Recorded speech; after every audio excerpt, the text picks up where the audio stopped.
Hello everyone. मैं doctor Pallavi Kalewad. मैं MS gynaecologist I am practising as a fetal medicine. आज हम लोग बहुत कॉमन टॉपिक थोड़ा डिस्कस करने वाले हैं जिस पे हम लोगों को पेशेंट बहुत क्वेश्चन पूछते हैं। वो है कि बहुत सारे पेशेंट हम लोग जब थर्ड मंथ के स्कैन कहते हैं करने के लिए, उसके साथ एक डुअल मार्कर का टेस्ट होता है। तो बहुत सारे पेशेंट हमें पूछते हैं कि डुअल मार्कर क्या होता है और डाउन सिंड्रोम क्या होता है और ये टेस्ट किस लिए करना चाहिए। तो डुअल मार्कर की पहले हम लोग डिस्कस करते हैं कि डाउन सिंड्रोम क्या होता है, क्योंकि डुअल मार्कर जो टेस्ट है ये डाउन सिंड्रोम डिटेक्ट करने के लिए हम लोग करते हैं। तो डाउन सिंड्रोम मतलब ये एक जेनेटिक एनामोली, जेनेटिक मतलब जिसको गुजराती में हम लोग बोलते हैं रंगसूत्र। ये एक जेनेटिक एनामोली, खुड़कापन है। जैसे कि हम सबके बॉडीज में सेल्स रहते हैं, सेल्स में अपने डीएनए रहते हैं और डीएनए में अपने क्रोमोसोम्स रहते हैं।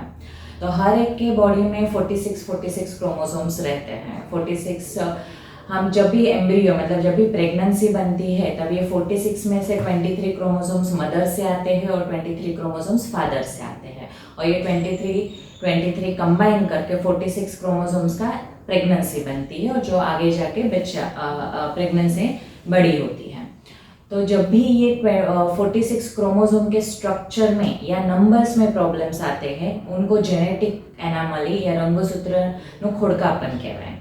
तो जेनेटिक एनामलीज में ट्राइसोमी 21 उसी को ही हम लोग डाउन सिंड्रोम बोलते हैं। जब भी 21 क्रोमोसोम पे 2 से ज़्यादा क्रोमोसोम्स प्रेजेंट होते हैं तब उसको ट्राइसोमी बोलते हैं। ट्राई मतलब 3 एंड ट्राइसोमी 21 मतलब 21 क्रोमोसोम पे there is a extra chromosome is there. तो हम लोग जनरली बोलते हैं डाउन सिंड्रोम का ही स्क्रीनिंग क्यों करते हैं, बिकॉज डाउन सिंड्रोम ये सबसे मोस्ट कॉमन जेनेटिक एनामली है। दूसरी चीज़ कि ये डाउन सिंड्रोम के बच्चे ऑलमोस्ट 40 to 50% बच्चे सोनोग्राफी के ऊपर एकदम ही नॉर्मल लगते हैं। ओनली 50 to 60% बच्चे ही सोनोग्राफी पे कुछ ना कुछ प्रॉब्लम्स दिखाते हैं।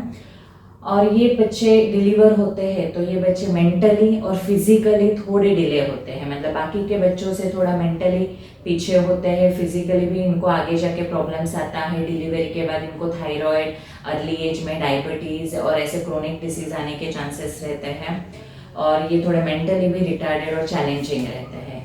इसकी वजह से हम लोग इनकी स्क्रीनिंग करते हैं कि सो वी कैन डिटेक्ट, मतलब ये चीज़ जल्दी प्रेगनेंसी में डिटेक्ट हो जाए और इनकेस पॉजिटिव हो रिपोर्ट, मतलब डाउन सिंड्रोम का रिपोर्ट पॉजिटिव आता है तो we can terminate before the 5 months of the pregnancy. तो ये डाउन सिंड्रोम है। तो इसको डिटेक्ट करने के लिए हम लोग करते हैं डुअल मार्कर का रिपोर्ट, जिसको कंबाइंड टेस्टिंग और फर्स्ट ट्राइमेस्टर स्क्रीनिंग भी कहते हैं।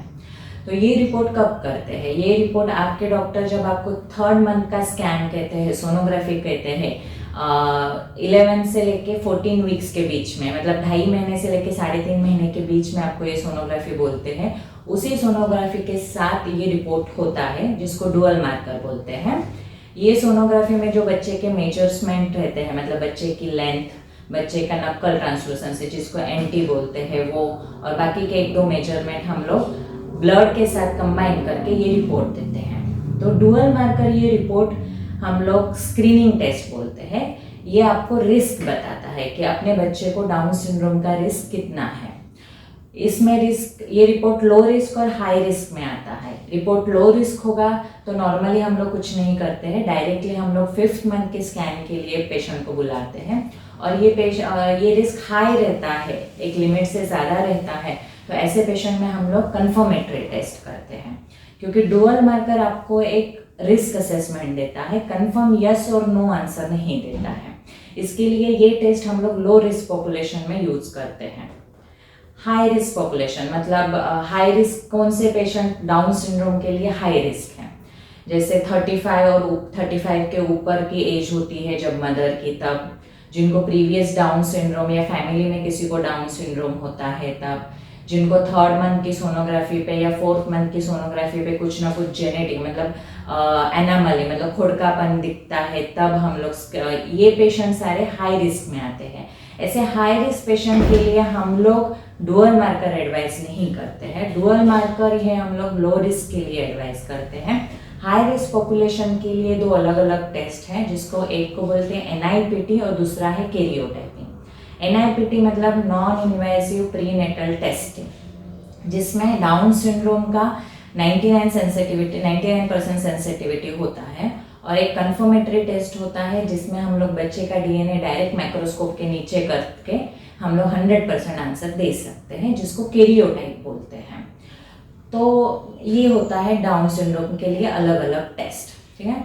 तो लो रिस्क के लिए वे prefer dual marker, high risk के लिए हम लोग एनआईपीटी और कंफर्मेटरी लेकर कैरियोटाइप करते हैं। तो डुअल मार्कर का report is only to screen the down syndrome, to assess your baby is in, आपका बच्चा हाई रिस्क में आता है या लो रिस्क में आता है। और ये टेस्ट आपकी तीसरे महीने की सोनोग्राफी के साथ ही होती है, 11 to 14 वीक्स के बीच में। कोई पेशेंट पूछते हैं हमें कि मैडम हम लोगों का तो हुआ नहीं, हम लोग ऑलरेडी 14 वीक्स क्रॉस कर गए, तो हम लोग क्या करें। तो जो पेशेंट्स ने डुअल मार्कर का विंडो मिस किया है, ऐसे पेशेंट, सिंगल पेशेंट मतलब जिनको सिंगल प्रेगनेंसी है, ऐसे पेशेंट को हम लोग दूसरी टेस्ट एडवाइस करते हैं जिसको क्वाड्रुपल टेस्टिंग बोलते हैं। तो ये क्वाड्रुपल टेस्टिंग हम लोग 16 to 22 वीक्स के बीच में कर सकते हैं। तो ऐसे पेशेंट्स को हम लोग 16 to 22 के बीच में क्वाड्रुपल टेस्टिंग बोलते हैं। बट ट्विंस में ये टेस्टिंग नहीं होती है। जिनको ट्विंस है या ट्विंस से ज़्यादा, 2 से ज़्यादा बच्चे हैं, ऐसे केसेस में क्वाड्रुपल टेस्टिंग नहीं होती है। देन बहुत सारे लोग ये पूछते हैं कि हमारी उम्र तो बहुत छोटी है, तो हम लोगों को करना चाहिए, क्योंकि डाउन सिंड्रोम तो मोस्ट कॉमनली बहुत जिनकी उम्र बड़ी होती है ऐसे केसेस में दिखता है। तो यस, ये स्क्रीनिंग टेस्ट है, और ये लो रिस्क को ही स्क्रीन करने के लिए है कि जो प्रेग्नेंट है वो लोग हाई रिस्क में नहीं आ रहे हैं ना, इसके लिए ही है। और 10% ऑफ डाउन सिंड्रोम, ये जो 10% डाउन सिंड्रोम है, ये 35 के एज के नीचे के भी लेडीज को दिखता है। ऐसे बहुत सारे केसेस है कि 20-22 साल की लड़कियों को भी डाउन सिंड्रोम आया है। तो हाँ, screening test is compulsory in each and every patient. तो स्क्रीनिंग टेस्ट करना चाहिए।